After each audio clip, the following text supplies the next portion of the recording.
am the marketing manager at McGraw Hill. I am your moderator host for today. So if you have any questions, please feel free to drop them in the chat box or use the Q&A box. We want to make this as interactive as possible. So use the chat box if you want to interact with the presenter. We can take up questions towards the end of the session, but feel free to drop them in the Q&A box and we can cover it towards the end of the session. I have with me lovely Hillary Sessions, who's our DFC in US. She's joining us all the way from North Carolina. What time is it there, Hillary? I bet it's like, what, 7, 8 in the morning? Yes, it's around 8 a.m. So good morning, but good afternoon to you all. Yes, good afternoon to us, most of us will actually. But thank you, Hillary. I just want to thank you for your time and being here and sharing your knowledge with us, because we're very keen to learn how do you use Alex in your class and how do you use reports.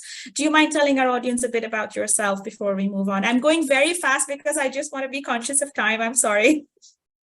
No, it's okay. Good morning. I'm Hillary Sessions. I'm the director of mathematics at a small university here in North Carolina, where I do a lot of curriculum development and aid the math faculty here on student success results. So yeah, just happy to be with you all this morning. Excellent. Thank you. I can stop sharing my screen at this point and I'll pass over to you, Hillary. Any questions, let me know. I'm happy to help and support you. And yeah. All right. Good morning. So the first thing that I'm going to do is drop something in a link in the chat. I want to figure out a little bit about who you guys are, and I'm going to share my screen. So the first question that you'll see here is, what mathematics courses do you currently teach? And if you'll just answer that, they will populate here on the screen so we can all see here. So what math courses do you currently teach? We've heard a little bit about who we have here today, but I want to know, what math do you currently teach? All right, so as people respond, if you'll look at my screen, you should be able to see the responses. So we kind of see who all is here. I also teach statistics and college algebra. I teach the calculus series at my university as well. So this is nice to see what all people have been doing. I know it's the first thing and I'm hitting you with a link here, but I was just curious about who we have here in the room. So statistics, if you want to come off mute and just share out as well, if the link isn't friendly for you, you can share. There are a couple of people who have responded in the chat box, Hillary. So okay. Calculus, linear algebra, calculus again, pre-calculus, college algebra. You can use the link that Hillary has mentioned. I'll drop the link again. So use the link and you can write down what course you teach. Hi, everyone. Not teaching mathematics, but chemistry. Welcome. You can use yeah, that's a great point here. So you don't have to be a math professor to get something out of this session. So please hang out there if that was you. And then the next one, next question is, what does data-driven instruction mean to you? So what does that mean to you, data-driven instruction? That is what we're going to talk about this morning. And that, again, is the next question here. What does data-driven instruction mean?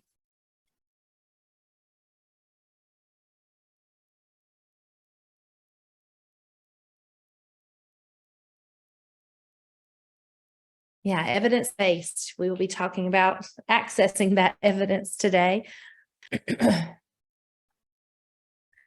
what we're doing here. You know, you all probably can relate to large class sizes and a lot of different learning styles and learning levels of students entering your classes. So how do we really know that they've mastered a topic before moving on? How do we ensure that they're ready for that next step? Because in the math world, a lot of things do build upon each other. So just-in-time learning, that's great. Yes. So as soon as you get information, you are changing your strategy and you are attending to the needs of your students right there with that raw data. So these are great. Just think about that. It's very reflective. Exactly. So reflective in what your students know, reflective in your own teaching, and it should drive change, right? So we're hoping that this session is going to help you envision a different way, maybe that you could practice within your teaching. So I'm actually going to stop sharing now. We're going to jump right in. As mentioned before, we're going to be using an ALEX program to walk you through these report sessions. That's what we're going to be focusing on. And Blake is going to help me here share screen. This is, you're going to be looking at some data here from actually one of my summer courses that is now in play. So the first thing we're going to do is we're going to dive right in. This is what the home screen looks like in ALEX, and I use this every day, but we are really interested in the data. So the first thing that we're going to do is we're going to locate the reports tab. And I'm going to walk you through the different types of reports that you have access to and show you the type of data that this program presents. As you can see here, there are a lot of different types of reports. So the first report we're going to focus on is the ALEX Pie report. And as I click on this ALEX Pie report, it will pull up another display. And the ALEX Pie, the pieces of the pie are actually going to represent different types of math. So in science, you can envision the different types of areas of science. So as you hover, you see that this orange slice of the pie represents decimals, proportions, and percents. And if you move around the pie, you can see that the red is now geometry. So those are the different slices of the pie. And each student has their own individual pie chart, but you as the instructor have access to this whole class view. That's what we're looking at right here. So in this class, here's the whole class view. As you can see, this looks like it's the current progress here, the current progress. But if I want to click the drop down there, I can look at this initial knowledge check. So part of ALEX is when students enter your course, they take an initial knowledge check. And that just says, okay, this is what I'm bringing to the table. This is what I already know. And so this class as a whole knew about 79 topics. And within those 79 topics, you can see Blake was showing that there were like 13 in that decimals, proportions, percents category. So that's what they brought to the table when they came. And these are topics that they already show that they're good at, they're proficient at, and they don't need to spend time in my class going over these things that they've already mastered. So data-driven instruction can also help build students' confidence by not having them practice topics that they remember from their grade school years. And again, yes, what is ALEX? That is the software that I'm using to collect this data. And I'll talk a little bit more to that, and Blake can talk a little bit more to that in just a little bit. But this is the data that we're going over the reports of this software right now. And so this is the data that you can have access to. This is the pie chart data. So if I want to go back, Blake, to that current knowledge from the drop down. There you go. Thanks, Suresh. You'll see my colleagues are helping me filter the questions in the chat. This is, again, where my class is currently. So they went from that 79, and they've been working through this system here, and they've reached now 114. And this is about after a week that they've been in this course. And so I want to show you what all this data means. We've gone through the different slices. Now, if you'll locate over to the right-hand side, it says top ready to learn topics. And you can see here that in the geometry slice, there are 4 top ready to learn topics. So as I'm choosing what to lecture on in my class, what to focus my whole group instruction on, these are the top 4 geometry topics that I should focus on as a whole class.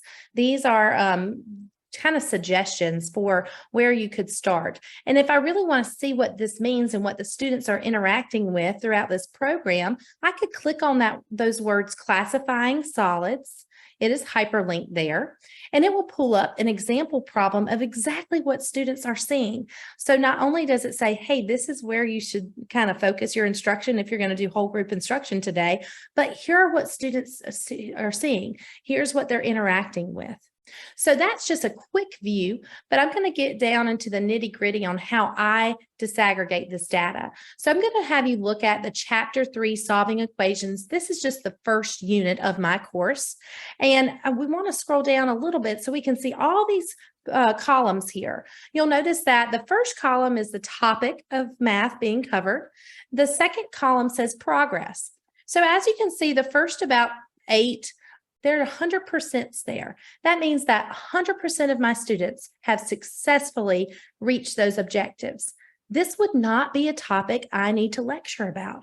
My students are able to grasp this on their own, and that's what the data says. So I am really looking at making the most out of my time, my face-to-face time with my students.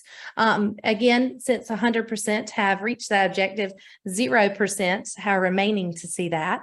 And what we can do is we can sort these out. So if you click on that word progress, it will then list these in order, and you can see there exactly right. I can see that, okay, combining like terms in a quadratic expression, only 86% of students were able to do that. I can click on that 86% and it will show me exactly what students who were able to reach that. Now, you know, we can then use a little green messaging system and message them and say, congratulations, but it really helps me learn who needs more help. So if you look at the column saying remaining with that 14% there, it would list out the student names, and we're not sharing student names today, but you as the instructor would see student names on who still needs help to reach this topic. This is so great for small group instruction. This is great for individual instruction. And so you see who still has this topic remaining. Now on the same objective, in the last column, you'll see attempted yet, but not yet learned. These are students who are trying this objective and have not been successful. This is a student I need to check in with. This is a student I need to email. I need to pull aside during my lecture time. This is a student that needs help with this.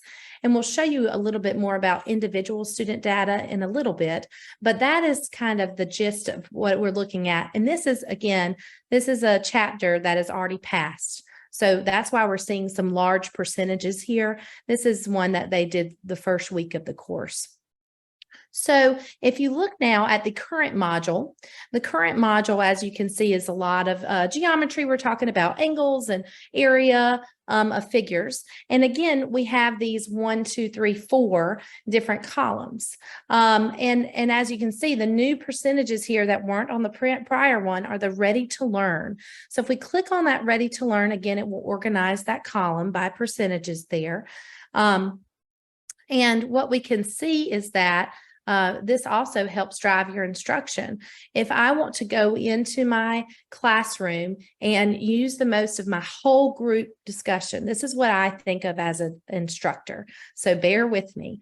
So what we can do here is look at these topics and see, where do I want to focus my lecture time, right? What do I want to focus on here? So we've, again, organized this by the ready to learn. So if I look at the ready to learn, I can see that, and that's also at the top there that we went over exactly. I can look at these topics and say, okay, well, a large percent of my class is ready to learn this. That means that they have already done some maybe prerequisite topics. They're prepared mathematically to do these. So the system has a lot of background going on with that. But these are students who these objectives are unlocked and they're ready to start looking at this. So that's one way. However, what I like to do is organize it by progress. And I like to look at these individual students. So typically in a large class, again, I'm talking about a class of, over 40 students, it's hard for us to figure out, where do I really need to focus? I am not going to spend my lecture time talking about this nets of solids, the first objective there, because 90% of my students have successfully done this on their own without my assistance. That's great. That builds their confidence. That shows them they're able to do this without me, right? So I'm not going to focus my lecture on that. However, what I want to do is I want to look through this data and see maybe what are the topics that I could reach the whole class on. And I really like looking at creating some whole group instruction with like topics.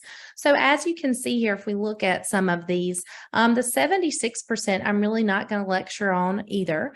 But when we get down to topics that are like less than 50%, I went through this data yesterday, and there are about 11 topics that students are less than 50% mastered, right? So I counted through these, I looked at these, and those 11 topics are where I would try to choose, what am I going to focus on?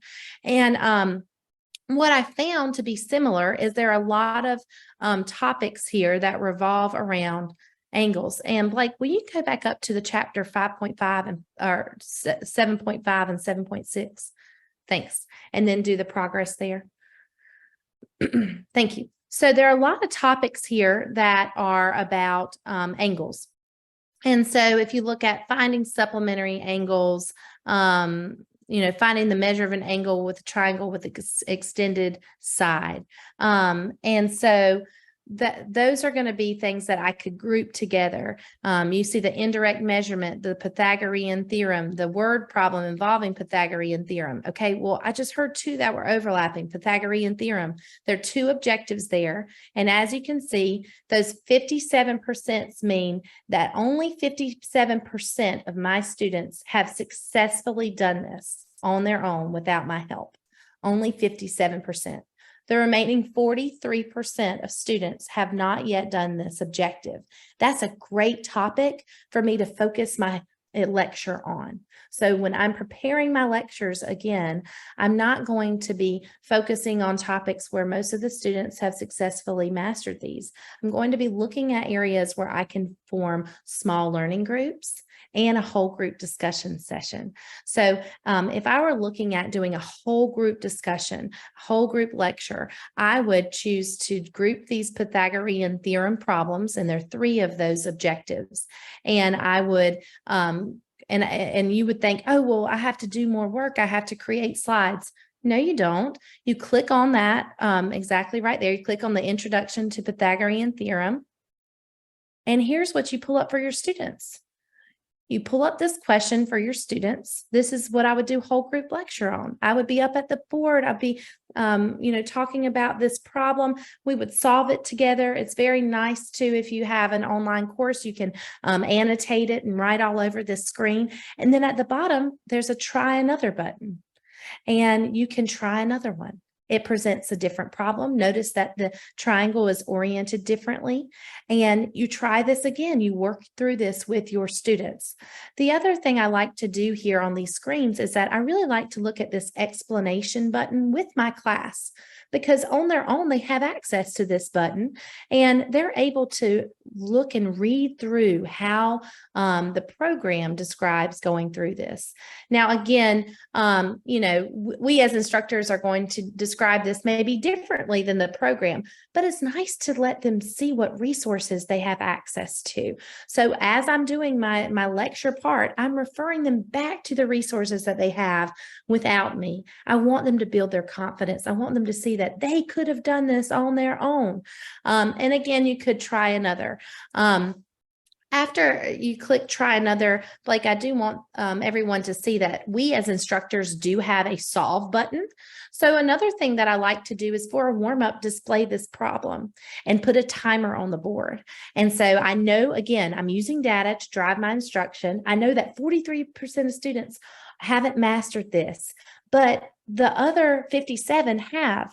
So that means that to the left or to the right of a student, there's someone that they could say, hey, could you help me get started? Or have you done this yet? Let them talk. Don't let them sit there in silence. Let them collaborate with each other and say, okay, here's the warm up. How did you do it? What did we do? I did this, but I got a different answer than you. That's the beauty of learning math, right? So I have my timer on the board. I have this problem displayed. When the timer goes off, I can press the solve button and it immediately puts the answer in there. Check your work, check it. But again, I'm not going to go up there step by step at this point. Now a student who got it right can come up to the board. You can give them that responsibility of explaining to their peers. And again, as you all know, a lot of times they'll understand each other more than they understand us, right? So again, give them that power. It's really a beautiful thing to see your classroom transform from a silent one where you're doing all the talking to let them do it, right? Let them collaborate. So again, this is just a way that I organize it. And the other thing, if we go back to those objectives, what I want you to look at next is that last column, the attempted not yet learned. And so again, we have some data here. These are students that have attempted these problems. They have not yet learned them. And if I click on that 10%, these are going to be 2 students that I would go up to individually.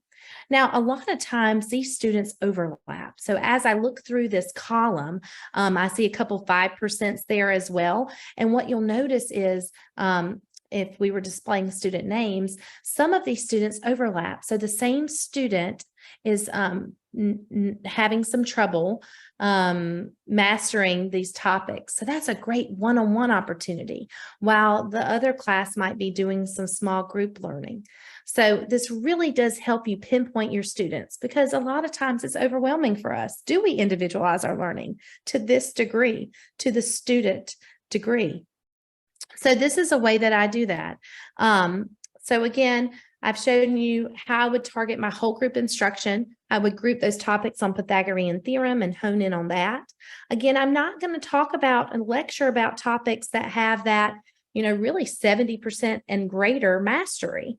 That shows me that the resources are there for students who take the time to access them in order for them to learn this by themselves. And then I am going to group some learning groups together. So if we look at this data, as I go down into the 50 and 40 percentiles of this column, what I see is that there's some things that are grouped together. So Blake, yep. And so if you look here, that's where I pinpointed those Pythagorean theorem problems, and you could even group some of the angle measurement problems together. So I'll show you later on how this program will actually help us make a worksheet. So you could even make a worksheet, but on the problems that they need help with, your class needs help with, not all of them. There are 23 topics here, and we would be using our time unwisely if we were to come in and try to lecture on all of these. We're really looking at the data. Blake, are there any things in the comments in the chat that I need to address while we're on this screen? Good question. I have not been looking, but I'm going to look right now, right. And it's a good time to take questions. Yeah, we're going to move on to another report. So it's a great time for us to take questions on this specific report view. And you can unmute or you can put them in the chat, either way. Yes, let us know if you want to unmute, to raise your hand and we can unmute you. I don't think there are any specific questions because I was trying to follow the chat along. There was something about Alex and chemistry, but that's been answered by my colleague as well. So I think we're good. But if you have any questions, it's a good time to ask them to us and we can address it right now. All clear, says Eric. Thank you. Oh, there's one question. Thank you.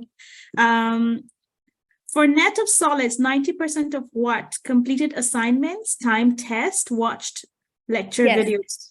I understand. So, and again, I'm just showing the report view. So the next time we meet, we'll go through really more of the program itself and some different assignments that I hear you asking about. But these are actually chapter homework questions that I have assigned to my students. So this is chapter homework questions. So in the Net Solids, the way this program works is that they'll be given a learning page in which they take notes on. And then after that learning page for the Net Solids problem, then they'll be asked to answer some problems about that. And the goal is for them to get 5 of these problems correct. But the key is during that journey, if they get one incorrect, it takes away from them. So it's this mastery-based learning. We really want them to continue to practice until they are really good at answering these problems. And again, Blake, if you'll just click on that Nets of Solids objective there, you can see that this is the type of problem they'll be asked about. The words do change. The solids that are presented will change as well. So they're being asked some different things each time. Blake's going to show you a different one, but they're going to be asked to master this. So they're going to be asked to get at least 5 of these correct. If they answer 3 in a row, then they can move on. So they do have that kind of thing. So if I'm in here and I know this and I get 3 in a row, they can move on.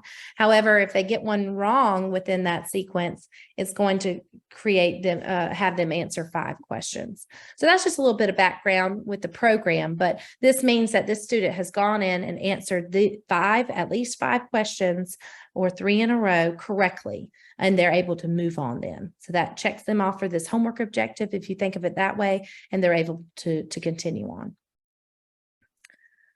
All right, so back at this screen, we've been looking at the whole group data. And what I'm going to ask Blake to do is just scroll up, and we're going to select on, we're just going to select the first student in the class right there.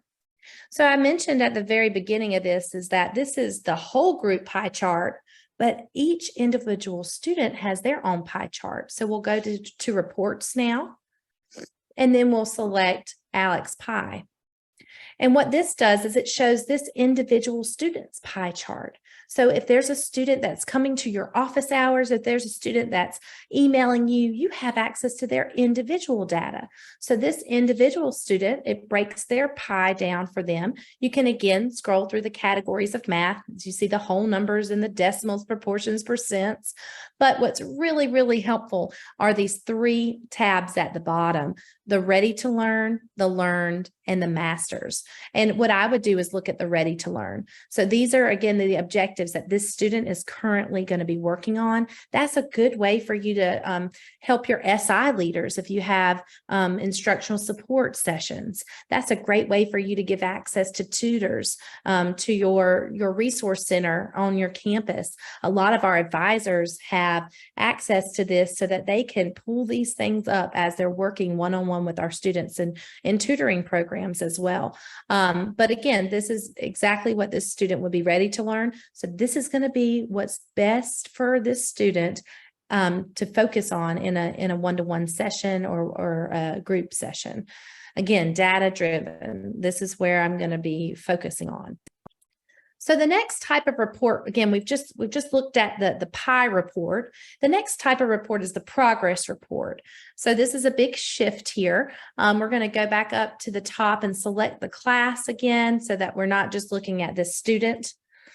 And then what we're going to do is pull up the progress report. So reports and progress. And this is a place that I would use initially to check to see if students have been placed in the course correctly. Again, I mentioned that using the ALEX program immediately has them take a knowledge check. So immediately they take a knowledge check, and we're going to look at the most recent knowledge check here from the drop down. Since this is a new course, a lot of these knowledge checks will be the student's initial knowledge check. So if you look at about the 6th column over, it says reason. And if I look at the reasons going down here, some of them are progress checks, which students get along the way. So that means that after a certain amount of time in the program, students are given a knowledge check to see, do you remember those 20 objectives that we did last week? And what it does is it tracks if they do.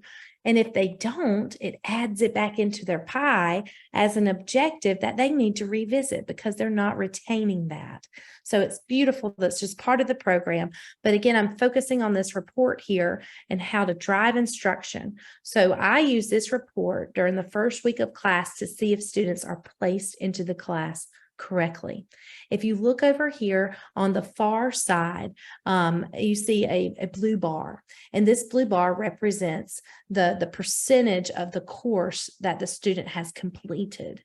Okay. You can toggle between percentage, you can toggle between topics, but yeah, click that class progress for us, Blake. And as you can see, those top 2 students there, during their initial knowledge check, not even seeing any of my homework assignments at all, they're telling me that they already know 188 or 185 out of the 223 topics I've assigned.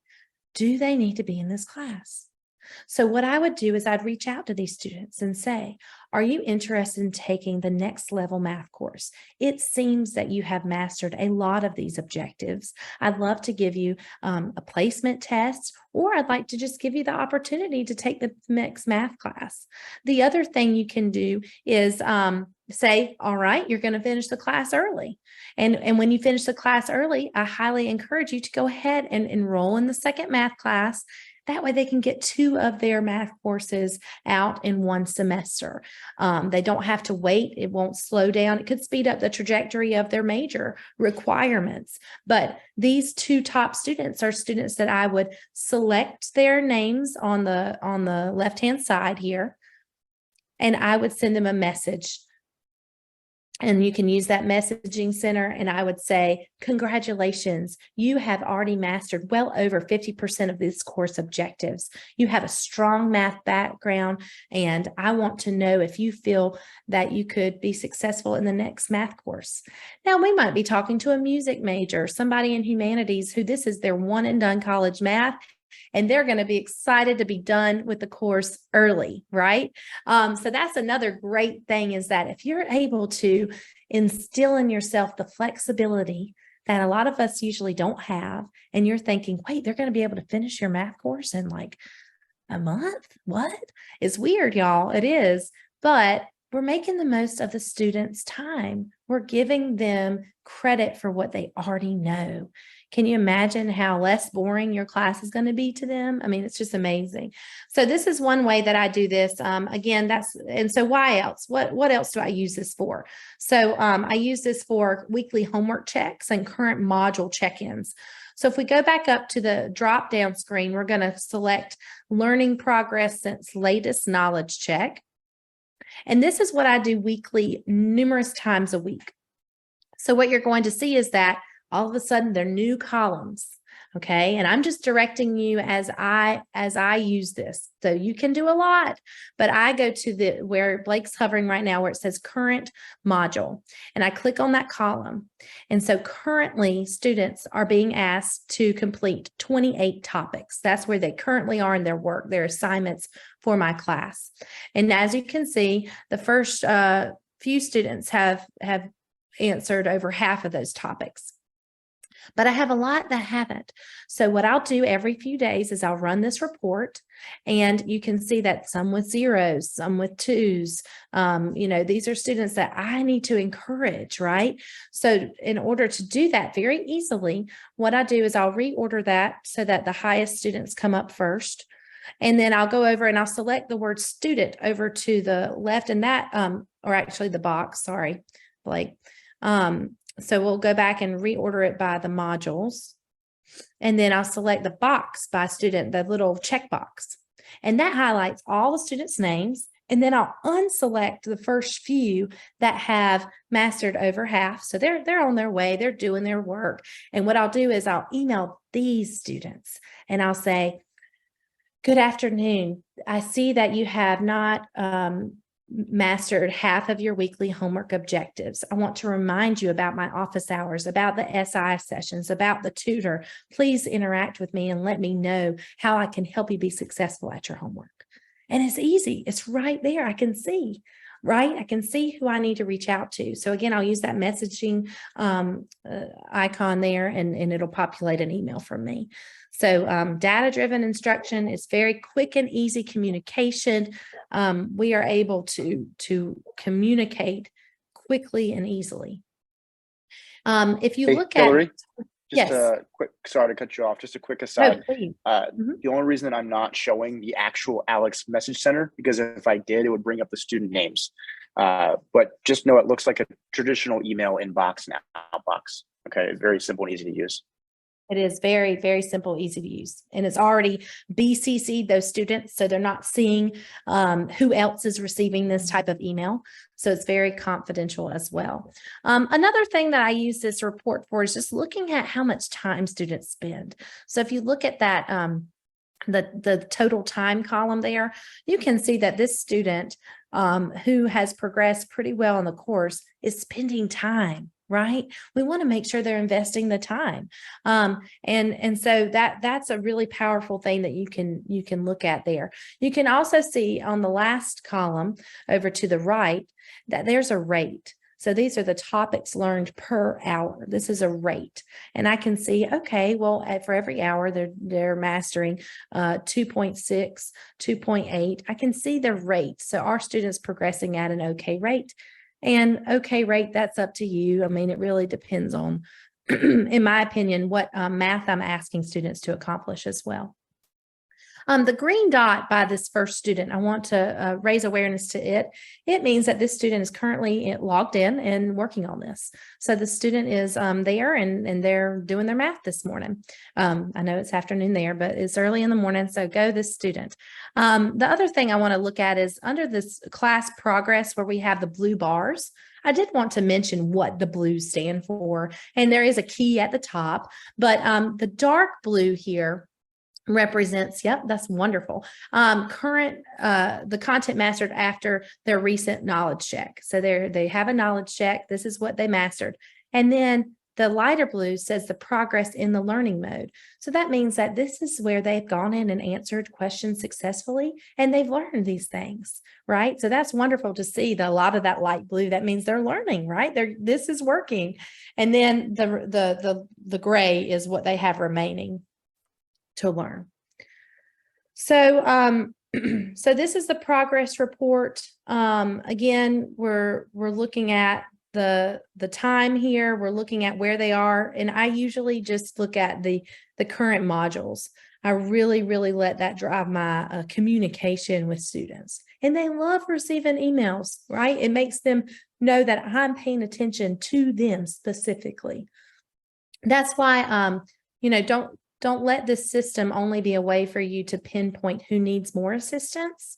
Also, let it be a good place where you can shout out and give kudos for students doing really well. So the next report we're going to look at is a time and topic report.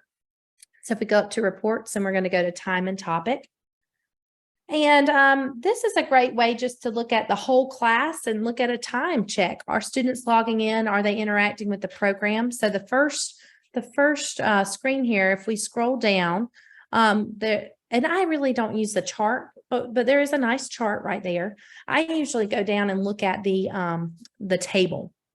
So as you can see, it has this weekly view and for every student, and I can see that, okay, this first student, she skipped out on Friday and Saturday and really Sunday because there's a 0 there, right? That may be that she just logged in and logged out to see what she was doing this week, but she or he, I don't know. But anyways, I can see the students, right? And I can see what they're doing. I can see that the student that's fifth one down hasn't logged in at all.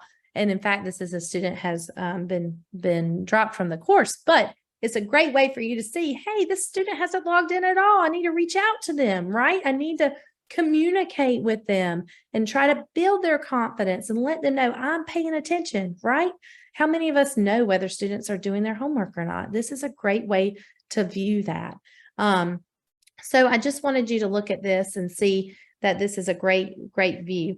Now I want to look at the individual student level and what we're able to see in time and topics. So we're going to go back up to the screen and we're going to select the top student. Yep, the top student here. And if I look at this student, we're going to look at the time and topic report. This is, again, the individualized student time and topic report.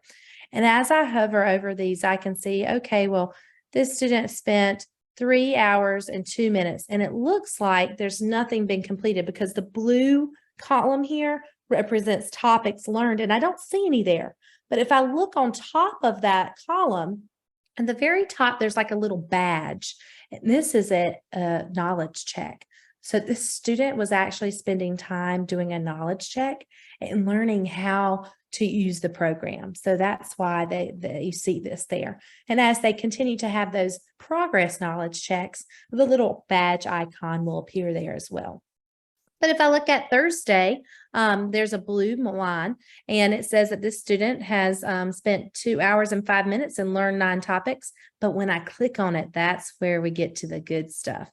I can see exactly what questions this student has been asked. They have answered successfully, and I can see the questions that they're not being successful at. So I do want to share. So let's look at that third progression here. So if I look at this progression, I'm going to talk you through it first. The blue page is their learning page. This is the lesson that they see and that they take notes on. A lot of students whip out their phones and take a screenshot, right? They're building their phone library of notes, but it's okay because it's going to show them exactly how to answer this problem. So it walks them through. Then the second one, so let's see what we have here. So that is the learning page. Then the second one, they got wrong. They got a question wrong. So I'm able to click that, and I'm able to see the question that they were asked. I'm able to see the response that they made. So the answers they submitted that was incorrect. And I'm able to see the correct answer. So as you can see here, they got the first answer correct, part A, but part B, they did not get correct. They got the first part of this ratio correct. So I'm able to target that this student needs help with ratios, and they need help structuring that ratio, right? They got the first part right, the 14 flowers, but they didn't get the other 14 correct, right? So it's very powerful to see individual student work here. Again, a lot of students will email me directly from a problem, and I'm able to go in and say, oh, here's what they're being asked. Here's what they put. Here's the misunderstanding that I need to correct. Now, what we want to see in this view is that students are using the resources that they have. So if students answer a problem incorrectly, as this student did, we want to see a red box followed by this gray box, because the gray is the explain. So we want to see that students actually are trying to understand this. And that shows me after the student got this incorrect, they hit the explain button and they're reading through this explanation that the program provides. We don't want to see red, red, red, red, red, red, and nothing, right? They're not trying to learn. They're just wanting to answer it right. As you can see that another progression at 8:34, they did the same thing. They did the learning, they got one right, then they got 2 wrong, but then they hit the explain button. They're trying, and then they got 2 green, that's 2 correct in a row. So again, this is just so awesome data. This is great, again, for office hours. This is great for tutors to have some access to. This is just wonderful to help you learn, oh, well, this misconception is happening amongst several students. This is something I need to talk in my whole group time when I'm lecturing. I need to address this misconception here. So again, we can go through this. And if we go back a week, we can look at, or let's see, this is the first week. We can go forward into the week view.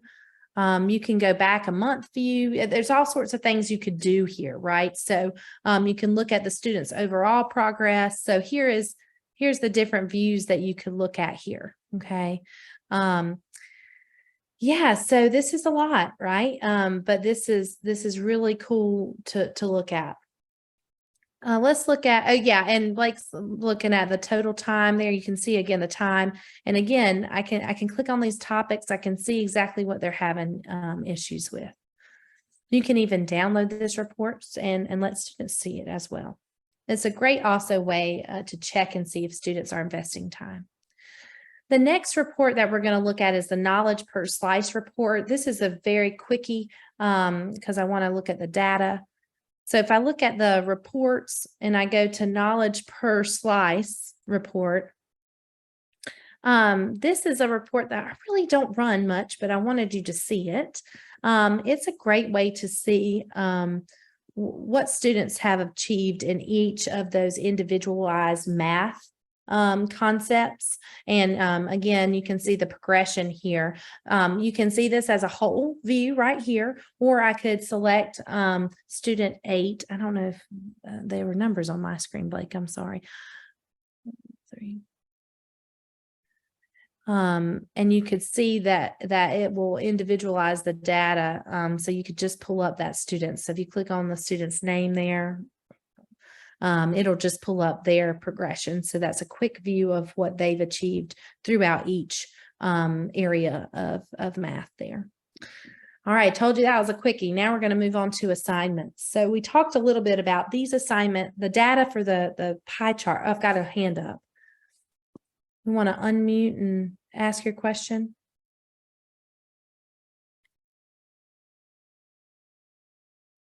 See if we can unmute you. I don't know if so sorry, that was an accident. Oh, no, it's fine. It's fine. I would love a question. That's great. Well, actually, I do have a little question that's come in from Mohammed, but I'll give it to you now, and then if you wanted to come back to it later, you can. He's just asking what the learning curve is for the Alex platform.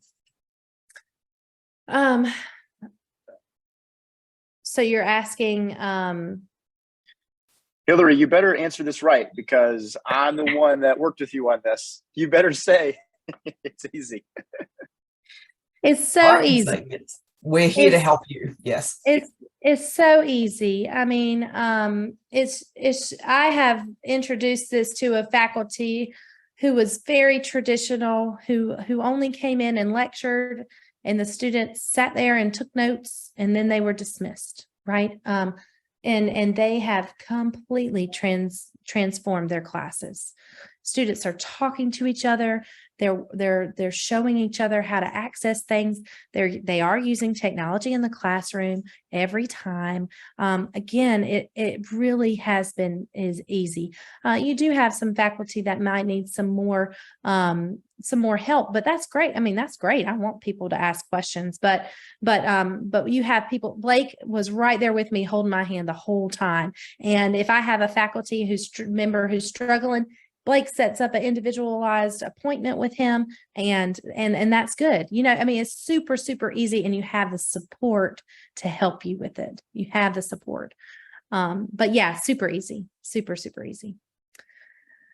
All right, easy. Let's go into the next thing. If we look at assignments here, this is where there's a ton of assignments. So our next session is going to be all about assignments. This is great. This leads us into kind of the closing of this session. But these assignments, again, are homework assignments, and I'm going to show you the view from some tests and stuff. So I'm going to talk through this a little bit more quickly. I am being conscious of our time together. But if I look at the chapter 3, solving equations, I can click on that.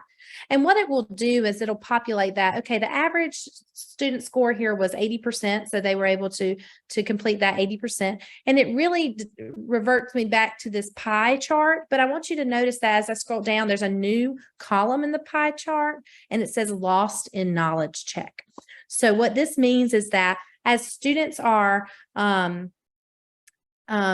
progressing through the course, again, they're asked to say, do you remembering this? And some students don't. And what that means is that we now have a report lost in knowledge check. So I can see that, oh, these students aren't retaining this. Maybe I need to provide them with an extra supplemental worksheet. Maybe I need to just ask them on what kind of clarification they may need. But now we have this new column, lost in knowledge check.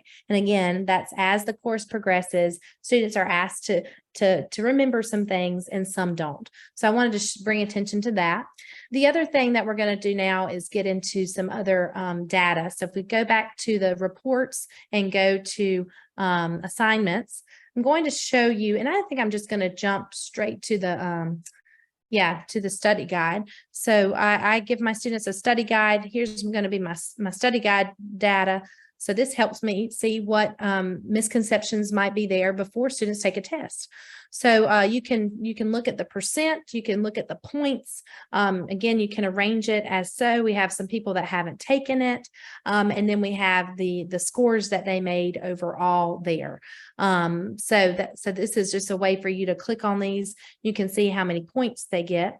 And then at the top here, so I could click and look at individual students, but this is the beautiful thing. If I go up the top, there's an item analysis report.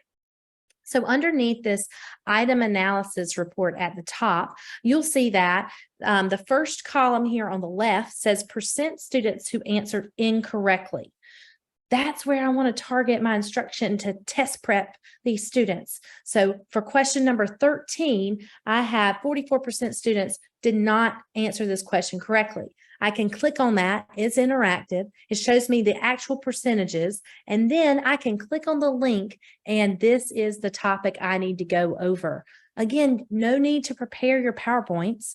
Just pull it up on the screen. This is your whole group test prep instruction session. This is what you pull up. You work through the problems with students, or you let them show each other how to work through it. You can do it as a warm-up. You can give them a couple minutes, but this is where you focus your test prep. These are the items that need the most time. Now, if I look at the right-hand column over here, this is the average time spent. So this is where we as instructors meet as a curriculum committee to review what tests that we give. We should be doing that, right? This should be reflective.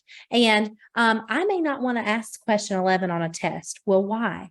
It took them an average of 4 minutes to answer this question.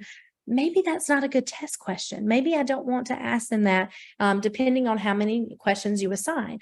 So again, I can look at what were they asked. And this is a computing unit prices to compare the better buy. So we got a box of Cheerios, box of Fruit Loops. Let's get it down to the unit price and see which is the better buy. That was just a brief description. Don't ask about that. But this is the type. Now, why might students be, taking a lot of questions? Well, as you could see in that view, they were asked like to enter 5 different things or something. So maybe that type of problem isn't best for a test because it was so time consuming. So as you meet with your committees and as you are reviewing as faculty, we could say, oh, let's take that question out. It wasn't really a good use of their time. I could see if they've mastered this in another way. So it really helps now not only pinpoint what you're going to focus on in your class, not only pinpoint who needs help with what, but it also helps you have discussion among faculty of, hey, this may not be a good test question. Let's switch it out. And again, we have started some common assessments at my university, and you may not do that at yours, but it's a great way to collaborate with your own peers. It has really breathed life into my department on getting to know each other. This is a great view as well. You can see that, question 13 was a mostly missed problem down to question 18 was the problem that's not missed as much. So again, you could break it down. If you go to view student performance there in that box, Blake, if you click on that link, it will show you the student performance. So I can see that, I can see the students that get it correct. I can see the students that get it incorrect. And if I click on that 0 out of 1 by the, well, that's a not answer. Do we have an incorrect in that column? I'm not sure. It's okay, but you could see exactly, there's the incorrect. You could see from this incorrect view what the student did, right? We could really pinpoint on what they submitted, what the correct answer was, and we could maybe try to figure out what did they do. You can also add a comment there, and you could say, so if a student had a decimal in the wrong spot, you could say, hey, I see that you rounded to the hundredths instead of the tenths here. I'm not going to take off a full point. I can adjust your score using that plus and minus at the top there so that they are given some credit for answering that problem correctly. So anyways, there's a great amount here, but I did want to show you how I drive my instruction in the community talks that I have with faculty. Thanks for being here, Carrie. I know you must go to class. I hope to see you next session. The last thing I really want to show you is we're going to skip the standards one, Blake, but I want to go back to the main page and we're going to look at the insights here.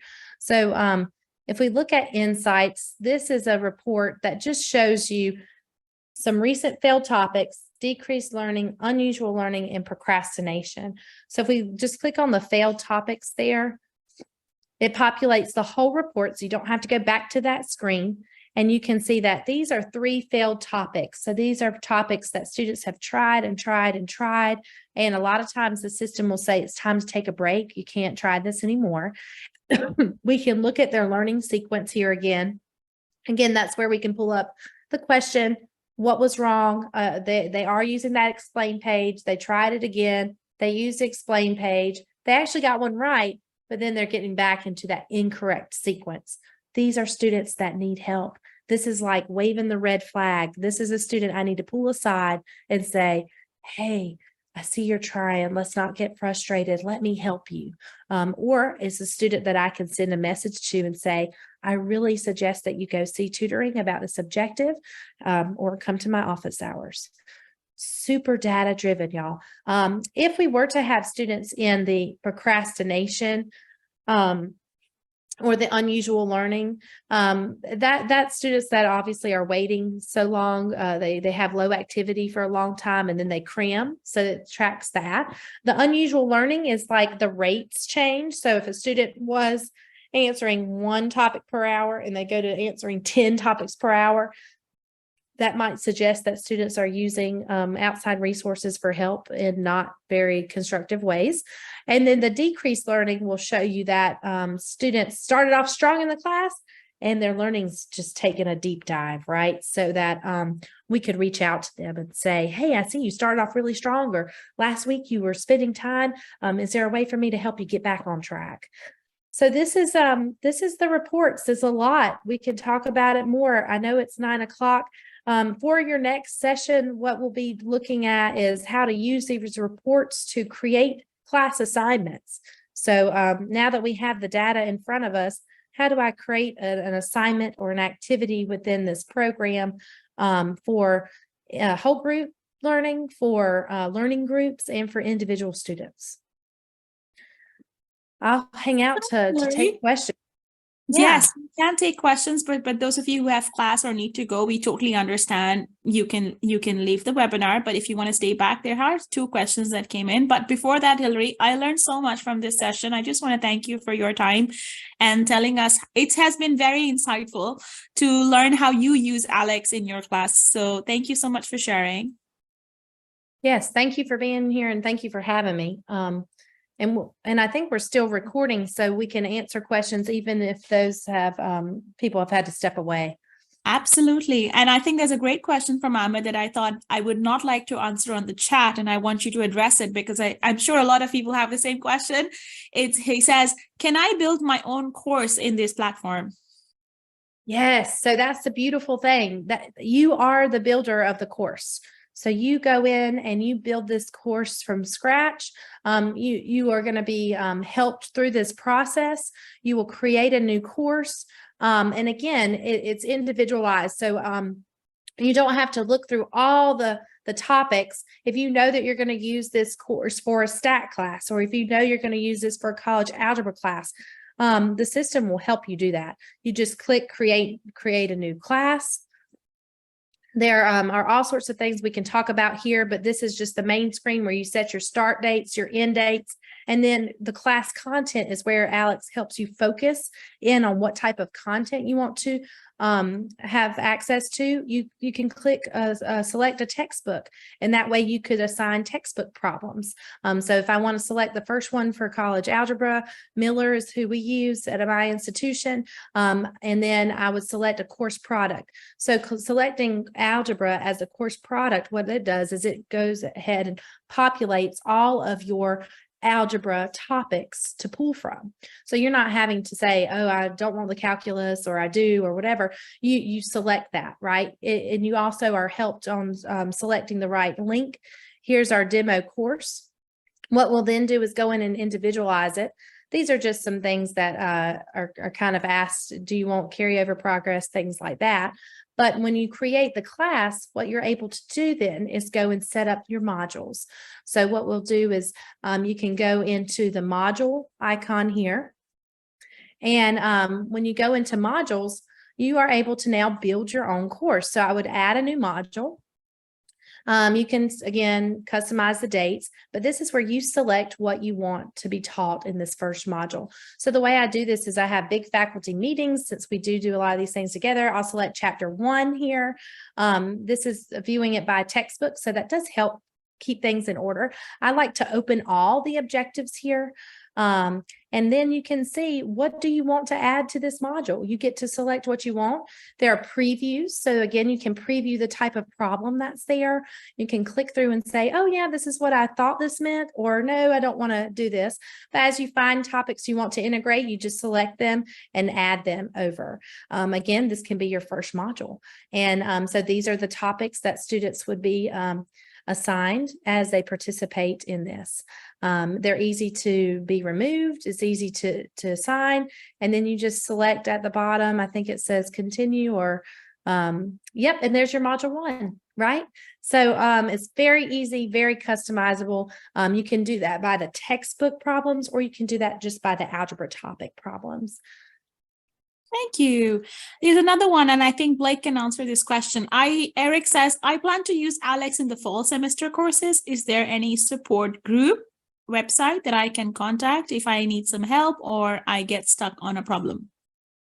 Oh yeah. I mean, Blake, you can jump in there, but your districts have different people who will help you. I'm available to do some sessions with you and your faculty as well. So Blake, I'll let you answer that. Yeah. Thanks, Hillary. And great job. That was awesome. I hope I did a good job navigating for you. Eric, I'm not sure where you're based out of, but you have a customer success manager that would work with you like I did when I worked in the US, one-on-one, to help you, basically give you a deeper training on Alex and help you build your course out. Okay, they would spend probably about 45 minutes to an hour with you on their first call, and then they would build a relationship with you to work through the product as you continue to use it. So you have that personalized one-on-one instruction, but you also have, and I can show this to you real quick. Okay, AUV, awesome. That's great. I've actually been there. And I'll pull this up real quick. So I'll share my screen one more time. So you have this website, support@everystep.com, Alex instructor support. And this is going to be a bunch of resources for you that you can self-help yourself, okay? And then also, this is here, but also if you were to log into Alex, you would have this right here. It would say, hello, Eric Lofty, my account, and anything below the help header, that's a great place to go for self-help, okay? I always tell instructors I work with, and Hillary knows this on the very first call, we work a lot, but we do have a personal life, so we can't help you at 2 a.m. on a Saturday morning. If you're working at that point in time, come here and look at some self-help, and then you can always email us at that 2 a.m. hour, and we'll get back to you as soon as we can, okay? So there's a lot of different ways that you can help yourself, but we're also there to help you. Thank you. Yeah, Thank Eric, you. I can attest to that support, Eric. So super, super helpful. Again, you don't walk this road alone. Know that you have people who can help direct you. Excellent. Excellent. Thank you so much.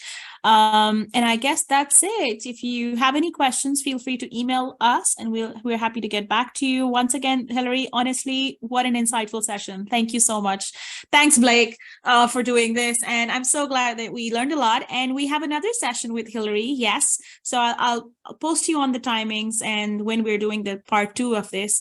But that will be, I don't know, after summer perhaps, but we'll get back to you on the dates and times of when we're doing the next session. But meanwhile, take care of yourself. And I just want to remind you that you will have the access to the recording of this session. And you'll also have the certificate of participation, which I think most people are asking for as well.